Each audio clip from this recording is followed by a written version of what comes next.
Barbara Mandrell from When Country Wasn't Cool to Retirement and Returned to the Opry Stage.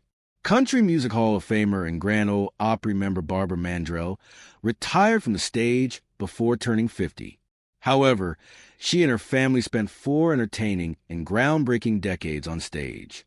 Those years ultimately redefined the country music industry's mainstream expectation for pop and soul artistry and live performance. A member since 1972, the Grand Ole Opry has played a perpetual role in her growth as a singer-songwriter and cultural icon. In 1967, Mandrell was an 18-year-old former country music child star and then newly married to her naval officer husband, Ken Dudney. She visited the Ryman Auditorium with her family for a live taping of the Opry's weekly television program. I had been a country performer for 8 years, and I was ready to be a Navy wife, Mandrell recalled to the Tennessean in 2022. While watching Dolly Parton perform, her desire to perform was rekindled.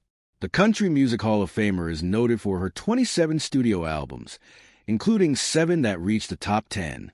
A decade after building her career on covers of seductively soulful stylings, including covers of Memphis hits like Otis Redding's I've Been Loving You Too Long to Stop Now, and Shirley Brown's Woman to Woman, 2 #1 records followed: 1978's Sleeping Single in a Double Bed, and a 1979 cover of another Memphis crafted favorite, Luther Ingram's If Loving You's Wrong, I Don't Want to Be Right.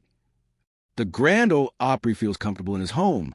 Mandrell says, I'm proud to be a member of the family of members that can call the Opry home for the rest of their careers. The friendships she formed with the program's longtime hosts, Roy Acuff and Minnie Pearl, were treasured. The Country Music Association awarded Mandrell the Female Vocalist of the Year trophy in 1979 and 1981. In 1980 and 1981, she also won the CMA's Entertainer of the Year award.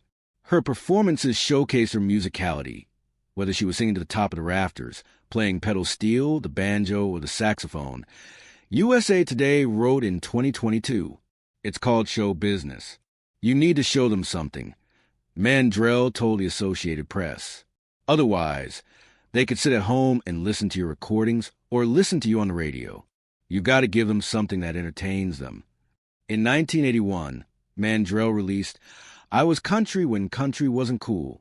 The song was released during an era where country music was indeed cool enough that she co-hosted the Golden Globe-nominated and NBC-aired Barbara Mandrell and the Mandrell Sisters One Day.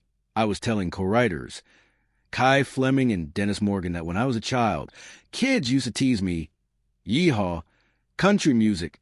They'd say, try and tease me or make me feel embarrassed. Years later, those same kids were adults and showed up in autograph lines. It might be tacky of me to say that, but I'm proud of country music. I love it. It's everything to me.